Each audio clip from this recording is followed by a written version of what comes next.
Hello everyone, welcome to my channel PKP. आज की class में हम देखेंगे जो कि जीन पियाजे की थ्योरी चल रही थी, तो इसका रिमेनिंग पोर्शन जो बचा हुआ है 4 स्टेजेस, ठीक है। तो आज हम उसको कंप्लीट कर लेते हैं। और इसके पहले जीन पियाजे की जो भी इम्पोर्टेंट फैक्टर्स थे या फिर उन्होंने जो बातें कही थी, ठीक है, उसको हमने अच्छे से देख लिया है। आज की क्लास में हम ओनली डिस्कशन करेंगे किसके बारे में, केवल स्टेजेस के बारे में डिस्कशन करेंगे, ठीक है। स्टेज ऑफ डेवलपमेंट, ठीक है, या आप कह सकते हैं स्टेज ऑफ कॉग्निटिव डेवलपमेंट। और ये जो कॉग्निटिव डेवलपमेंट है, संज्ञानात्मक विकास है, ठीक है, इसकी थ्योरी किसने दी है? तो जीन पियाजे ने दी है, ठीक है। अब यहाँ पर ये जो 4 स्टेजेस थे, हमने सबसे पहला स्टेज क्या देखा था? सेंसरी मोटर, ठीक है। तो सबसे पहला स्टेज है सेंसरी मोटर स्टेज, जिसे हिंदी में क्या बोला जाता है? इंद्रिय गामक अवस्था, इंद्रिय गामक अवस्था, ठीक है। किस एज से किस एज तक होती है ये? 0 से लेकर, यानी कि आप कह सकते हो बच्चे के जन्म से लेकर 2 ईयर्स तक होती है, ठीक है। इस स्टेज को जीन पियाजे ने 0 से 2 वर्ष के बेबी के लिए माना है। और उन्होंने क्या कहा, उनके अकॉर्डिंग जो ये स्टेज है, इसमें बच्चे को क्या होता है कि ऑब्जेक्ट परमानेंस आ जाता है। वो चीज़ों को देखना, उसके लिए वही चीज़ें, वही वस्तुएं अस्तित्व में होती हैं, वही मायने रखती हैं जो उसके सामने डायरेक्टली दिखाई देती हैं, जो उसके सामने विजिबल होती हैं, ठीक है। जो उसके सामने नहीं है वो उसके बारे में सोच भी नहीं सकता है, समझ भी नहीं सकता है, ठीक है। 2 साल का बेबी है, तो ये क्या करता है, सिर्फ और सिर्फ जो इसके सामने है चीज़ें, केवल उन्हीं को ये देख सकता है, ठीक है। कोई लॉजिक बिगिन नहीं होती है। तो याद रखना है कि ऑब्जेक्ट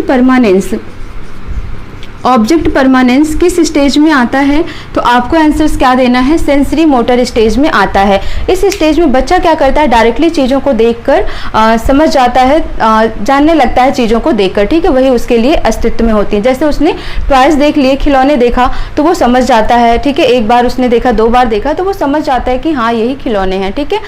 अब इस स्टेज में बच्चे क्या होते हैं, कुछ चीज़ों को क्रिया करके दिखाते हैं, ठीक है। क्रिया करके वो अपनी मेमोरी का, अपनी कह सकते हो कि एक तरीके से मानसिक का, बुद्धि का एक तरीके से वो निरूपण किसके द्वारा करते हैं? तो क्रिया करके करते हैं। किस टाइप की क्रिया करते हैं? फॉर एग्जाम्पल, अगर किसी बच्चे को एक बेड पर बिठा दिया जाए और उस पर खिलौना रख दिया जाए, और उस जहाँ पर वो खिलौना रखा उस प्लेस पर वो बच्चा नहीं पहुँच पा रहा है, तब वो क्या करता है, वो जो चादर होती है उसको वो खींचता है ताकि वो खिलौना उसके पास आ जाए, ठीक है। तो यही स्टेज होती है बच्चे की इंद्रिय गामक अवस्था, जिसमें वो क्या करता है? ऑब्जेक्ट परमानेंस करता है, चीज़ों को देखता है, ठीक है। दूसरी अगर हम बात करते हैं यहाँ पर, तो जो दूसरी बात यहाँ पर की जाती है वो किसकी होती है? अनुकरण की, कि बच्चा अनुकरण करना सीख जाता है, ठीक है। आप कह सकते हो डिफर्ड इमिटेशन, ठीक है। मतलब बच्चा क्या करता है? अनुकरण करना सीख जाता है। इस स्टेज में बच्चा सेंस करना सीख जाता है, अनुकरण करना सीख जाता है चीज़ों को, ठीक है। और उसमें क्या होता है? ऑब्जेक्ट परमानेंस आ जाती है। नेक्स्ट, अगर आप इसी स्टेज में देखते हो कि जो 2 साल तक के बच्चे होते हैं, आप उनमें देखोगे तो प्रतिवर्ती क्रिया, ठीक है, जो आप उनके साथ करते हो वही वो आपके साथ करते हैं। तो रिफ्लेक्स एक्शन उनमें बहुत ज़्यादा ही होता है, ठीक है। रिफ्लेक्स एक्शन यानी कि वो क्या करते हैं? प्रतिवर्ती क्रिया करते हैं। तो ये है किसके लिए? सेंसरी मोटर स्टेज के लिए, इंद्रिय गामक अवस्था में, ठीक है। आपको ये कुछ पॉइंट्स हैं जो याद रखना है किसके बारे में, कि जब बच्चा 0 से 2 साल, जन्म से 2 साल तक का होता है, तो कौन सा स्टेज बोला जाता है। क्वेश्चन आपका डायरेक्टली पूछा जा सकता है कि ऑब्जेक्ट परमानेंस कौन से स्टेज में होता है, ठीक है। इसी तरीके से एब्स्ट्रैक्ट थिंकिंग किस स्टेज में आती है, लॉजिक किस स्टेज में बिगिन होता है, कुछ इस टाइप के क्वेश्चन पूछ ले जाते हैं, ठीक है। तो सेकेंड जो हम यहाँ पर स्टेज देखते हैं, सेकेंड स्टेज है वो प्री ऑपरेशनल स्टेज, ठीक है। सेकेंड स्टेज देखते हैं pre operational stage. Pre operational stage, pre operational stage को क्या बोला जाता है हिंदी में? प्री मीन्स पूर्व, ऑपरेशन का मतलब होता है संक्रियात्मक, संक्रियात्मक स्टेज मीन्स अवस्था, ठीक है। ये किस ईयर में होता है? 0 से 2 साल तक में क्या हो रहा था अभी तक? सेंसरी मोटर, ठीक है। अब यहाँ पर क्या हो रहा है? Pre operational. सेंसरी मोटर का एक और समझना कि जिसमें बच्चा फिजिकल एक्टिविटी कर रहा हो, अपने हाथ पैर चला पा रहा हो, ठीक है, तो वो हो जाता है सेंसरी मोटर, जिसमें उसके फिजिकल पार्ट क्या हो रहे हो? मूव कर रहे हो, चल रहे हो। और अपने फिजिकल पार्ट के थ्रू फिजिकल एक्टिविटी करके वो चीज़ों को व्यक्त कर पा रहा हो। कभी उसको भूख लगी है तो वो रोकर व्यक्त कर पा रहा है, ठीक है। तो ये सब चीज़ें आती हैं किसमें, सेंसरी मोटर में। अब हम बात करते हैं पूर्व संक्रियात्मक अवस्था यानी कि प्री ऑपरेशनल स्टेज की। तो इसमें ईयर की अगर बात की जाए तो 2 से 7 वर्ष तक होते हैं बच्चे की आयु, ठीक है। 2 से 7 वर्ष तक की आयु के बच्चे को किस स्टेज में रखा गया है, प्री ऑपरेशनल स्टेज में रखा गया है। यहाँ पर कौन कौन सी एक्टिविटी होती है बच्चों की, या क्या क्या चीज़ें ये करना सीख जाते हैं इस स्टेज में। तो आप बोलोगे सबसे पहले भाषाई विकास हो जाता है उसमें, किसी भी तरीके की भाषा, यानी कि हर तरीके का भाषा का डेवलपमेंट उनमें हो जाता है। लेकिन अब भाषा की बात यहाँ पर आ गई है, तो इसका मतलब ये मत समझ लेना कि इन्होंने लैंग्वेज को ज़्यादा इंपॉर्टेंस दी है, ठीक है। तो जो जीन पियाजे हैं इन्होंने लैंग्वेज को ज़्यादा इंपॉर्टेंस नहीं दी, इन्होंने किसको दिया, थॉट को दिया है, क्योंकि इनकी जो भी थ्योरी है ये मानसिक से, बुद्धि से रिलेटेड है, ठीक है। तो इन्होंने किसको इंपॉर्टेंस दी है, थॉट्स को, विचार को इन्होंने इंपॉर्टेंस दिया है कि बच्चे करके सीखते हैं, ठीक है। इन्होंने भाषा को उतना ज़्यादा इंपॉर्टेंस नहीं दी है, ठीक है। तो जितनी भी टाइप की लैंग्वेजेज होती हैं, टाइप की नहीं आप कह सकते हो, मतलब जो भी लैंग्वेज होती है 1 वर्ड 2 वर्ड या फिर सारे शब्द सेंटेंस बनाना, तो वो सब चीज़ें 2 से 7 वर्ष के तक 2 से 7 वर्ष की आयु के बच्चे क्या होते हैं, वो बोलना सीख जाते हैं, ठीक है। नेक्स्ट हम देख लेते हैं इसमें इररिवर्सिबिलिटी, रिवर्सिबिलिटी, ठीक है। इररिवर्सिबिलिटी का देखो, रिवर्स का मतलब क्या होता है, बैक, है ना। लेकिन इररिवर्सिबिलिटी का मतलब हो रहा है कि वो चीज़ों को बैक करके नहीं सीख पा रहे। मतलब क्या होगा यहाँ पर देखो, इररिवर्सिबिलिटी का मतलब ये हो जाता है कि बच्चा क्या करता है, शेप साइज में डिफ्रेंसिएशन नहीं कर पाता है, ठीक है। मान लो आपने उसको एक ग्लास दिया, उसमें भी आपने 250 ml मिल्क रखा, ठीक है, और आपने उसको एक बाउल दिया, उसमें भी आपने 250 ml मिल्क रखा, ठीक है। बट उसको क्या है, अब बाउल में इसका जो आकार, मतलब बाउल ऐसा है तो दूध का जो लेवल है वो क्या है, थोड़ा सा नीचे है। लेकिन जब ग्लास का लेवल है वो क्या है, दूध उसमें, मिल्क उसमें क्या हुआ है, भरा हुआ है। तो बच्चे को क्या लग रहा है, यहाँ पर पूरा ये भरा हुआ है। तो यानी कि यहाँ पर वो इरिवर्सिबल है, उसको चीज़ें समझ नहीं आ रही हैं कि दोनों की क्वांटिटी सेम है। तो एक तरीके से आप कह सकते हो कि कंजर्वेशन उसको इस स्टेज में नहीं आ पाता, संरक्षण उस स्टेज में इसको नहीं आ पाता है। नेक्स्ट अगर हम देखते हैं यहाँ पर, तो क्या होता है बच्चों में, ट्रांसडक्टिव मीन्स, ट्रांसडक्टिव का मतलब एक तरीके से ये हो जाता है कि वो रीजन देना शुरू कर देते हैं बिना बात के, ठीक है। बिना बात के वो जब रीजन देने लगते हैं तो वो किस स्टेज में देते हैं, पूर्व संक्रियात्मक अवस्था में देते हैं। नेक्स्ट आप इसी में देखते हो, जो बच्चा होता है वो क्या होता है, ईगोसेंट्रिज्म होता है। ईगोसेंट्रिज्म का मतलब है अहम केंद्रित। अहम केंद्रित का मतलब बच्चा सिर्फ खुद को ही सब कुछ समझता है, मतलब उसको ये लगता है कि जो मैं कह रहा हूँ वही सही है, ठीक है। तो ईगोसेंट्रिज्म अहम केंद्रित होता है कि हाँ उसकी सारी बातें सही है, वो जो कर रहा है वो सब चीज़ें सही हैं। तो इसलिए बच्चे को, इस स्टेज के बच्चे को क्या बोला जाता है, ईगोसेंट्रिज्म, ठीक है। और सेंट्रेशन, इस स्टेज में बच्चों को सेंट्रेशन, केंद्रीकरण चीज़ों को करना आ जाता है। तो ये कुछ स्टेजेस हैं। ये सेकेंड स्टेज है, कौन सा, प्री ऑपरेशनल स्टेज, जिसमें बच्चों में कोई थोड़ी बहुत भाषा का डेवलपमेंट हो जाता है, या आप कह सकते हो कि भाषा का विकास 2 वर्ष के स्टेज से शुरू हो जाता है, 2 वर्ष की आयु से शुरू हो जाता है, और 7 वर्ष तक की आयु तक उनकी पूरी जो लैंग्वेज होती है वो डेवलप्ड हो जाती है, ठीक है। तो भाषा का विकास भी उनका प्री ऑपरेशनल स्टेज में होता है। इररिवर्सिबिलिटी होती है इस स्टेज में बच्चे में, वो रिवर्सिबिलिटी नहीं अप्लाई कर पाते हैं। ट्रांसडक्टिव होते हैं, मीन्स वो बिना बात के लॉजिक देना शुरू कर देते हैं, रीजन देना शुरू कर देते हैं। ईगोसेंट्रिज्म होते हैं और सेंट्रेशन होते हैं, ठीक है। तो इस तरीके से आपको सेकेंड स्टेज के ये पॉइंट याद रखना है। ईगोसेंट्रिज्म बच्चों में किस स्टेज में आता है, तो किस स्टेज में आता है, प्री ऑपरेशनल स्टेज में आता है। तो आपको सिर्फ ये पॉइंट याद रखने हैं। थर्ड अगर हम देखते हैं यहाँ पर, तो थर्ड है आपका कॉन्क्रीट ऑपरेशनल स्टेज, ठीक है।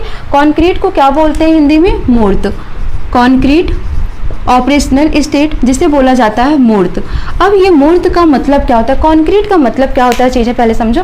कॉन्क्रीट का मतलब जो चीज़ें आपको दिखाई दे रही हैं। तो हमेशा जो बच्चा सीखता है वो मूर्त से अमूर्त की ओर सीखता है, यानी कि जो उसको विजिबल है वहाँ से वो देखना शुरू करता है, उसके बाद वो जाकर कहीं इमेजिनेशन पर पहुँचता है, ठीक है। तो याद रखना आपको, कॉन्क्रीट में क्या होता है, जो चीज़ें डायरेक्टली उसे विजिबल हो रही हैं वहाँ वो चीज़ें वो सीख पाता है। तो कौन सी स्टेज है ये, मूर्त संक्रियात्मक अवस्था। और इस इसमें बच्चों की आयु क्या होती है, 7 से 11 वर्ष की आयु होती है। यानी कि जो 7 से 11 वर्ष की आयु के बच्चे होते हैं वो किस स्टेज में होते हैं, कॉन्क्रीट ऑपरेशनल स्टेज में होते हैं। इस स्टेज में बच्चों में क्या क्या चीज़ें आ जाती हैं वो देख लेते हैं। तो सबसे पहले अगर हम बात करते हैं यहाँ पर, तो सबसे पहले अगर हम बात करते हैं तो बच्चे क्या होते हैं, वस्तुओं को देखते हैं तो उनको समझ जाते हैं कि ये क्या है, ठीक है। तो वस्तुओं को समझना, ठीक है, वस्तुओं को देखकर समझ जाते हैं कि ये क्या है, देखकर समझना, ठीक है। यानी कि उसको आइडेंटिफाई करना सीख जाते हैं कि वो कौन सी वस्तु है, उसको समझ जाते हैं। फिर क्या करते हैं, वो डिफ्रेंशिएशन करना सीख जाते हैं वस्तुओं में, ठीक है, डिफ्रेंशिएशन करना सीख जाते हैं। और उसको क्या करना सीख जाते हैं, क्लासिफिकेशन करना सीख जाते हैं, यानी कि वर्गीकरण भी उनको आसानी से इसमें आ जाता है, ठीक है। तो ये भी आपको याद रखना है कि बच्चों में डिफ्रेंशिएशन, विभेदीकरण या वर्गीकरण किस अवस्था में आता है, तो याद रखना आपको मूर्त संक्रियात्मक अवस्था में आता है, ठीक है। तो यहाँ पर एक वर्ड आपको याद रखना है CCS से, ठीक है। C फॉर क्या हो जाएगा यहाँ पर, क्लासिफिकेशन, यानी क्लासिफिकेशन का मतलब हिंदी में क्या होता है, वर्गीकरण। बच्चों को क्या आता है, क्लासिफिकेशन यानी कि वर्गीकरण आ जाता है। नेक्स्ट C फॉर क्या होगा, कंजर्वेशन।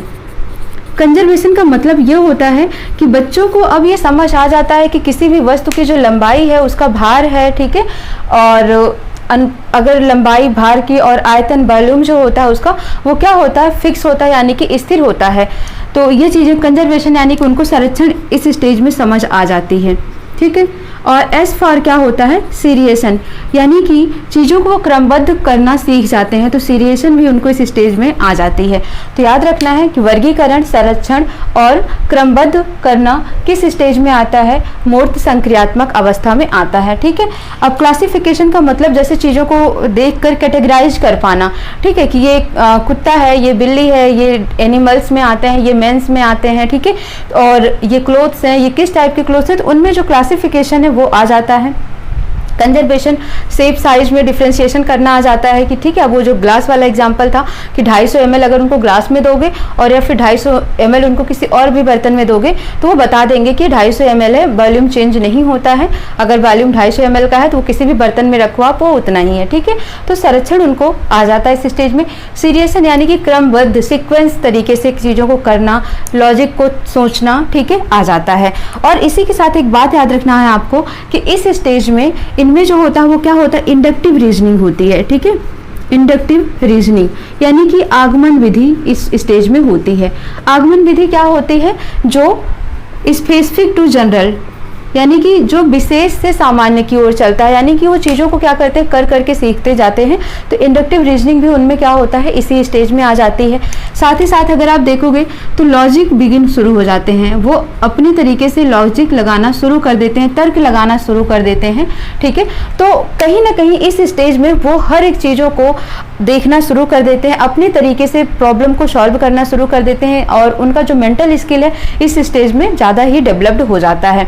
तो ये 7 से 11 वर्ष की अवस्था होती है जिसमें बच्चों में ये सब चीज़ों का डेवलपमेंट होता है।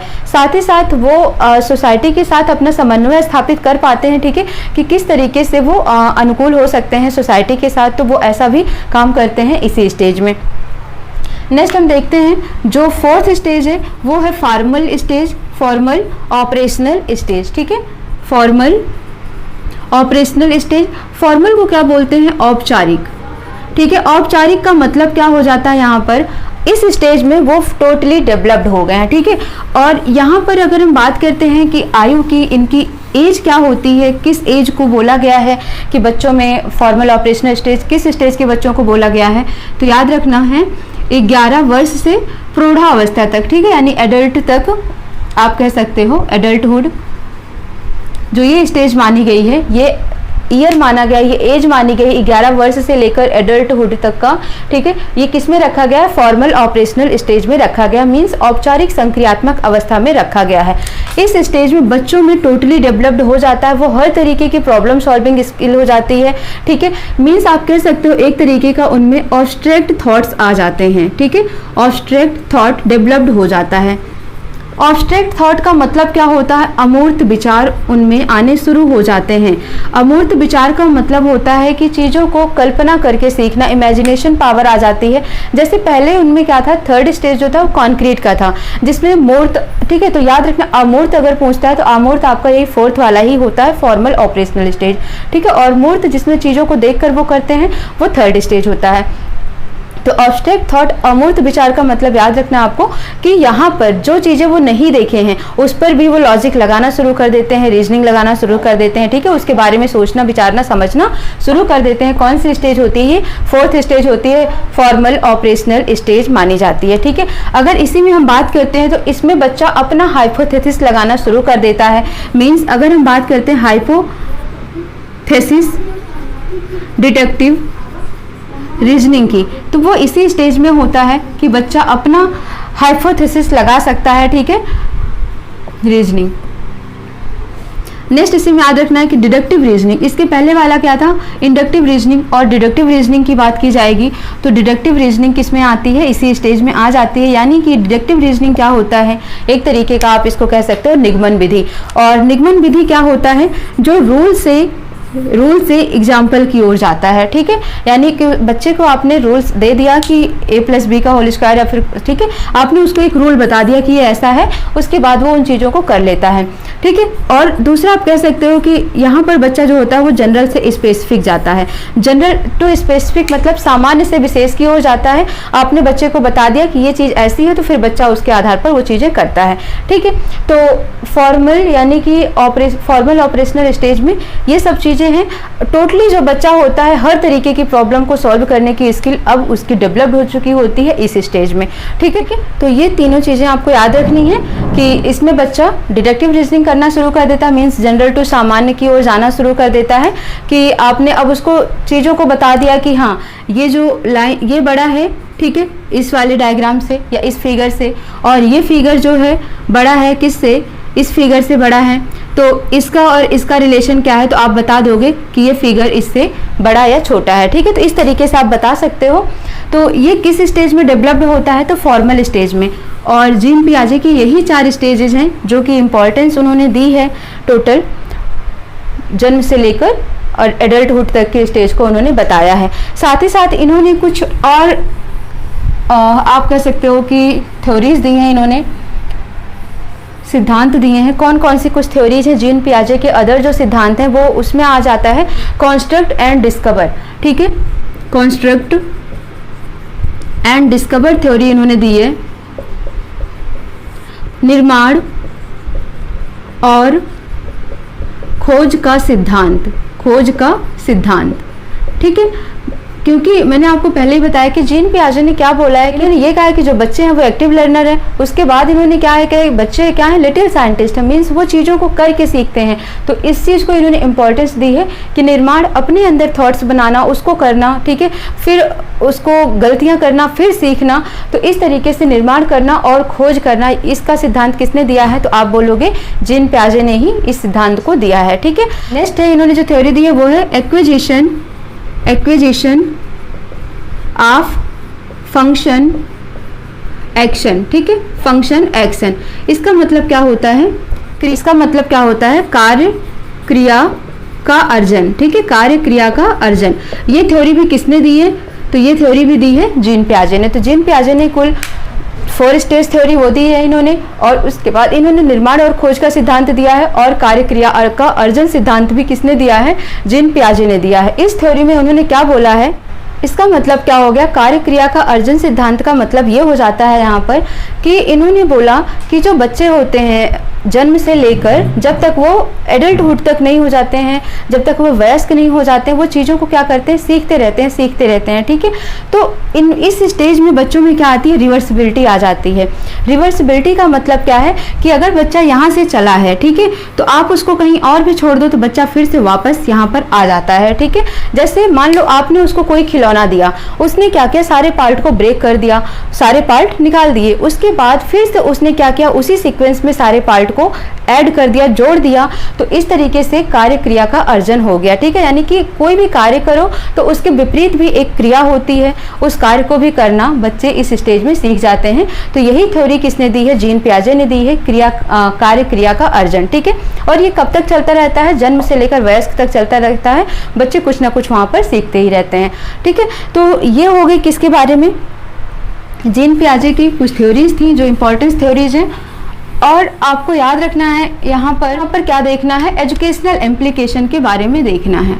एजुकेशन इम्प्लीकेशन, ठीक है।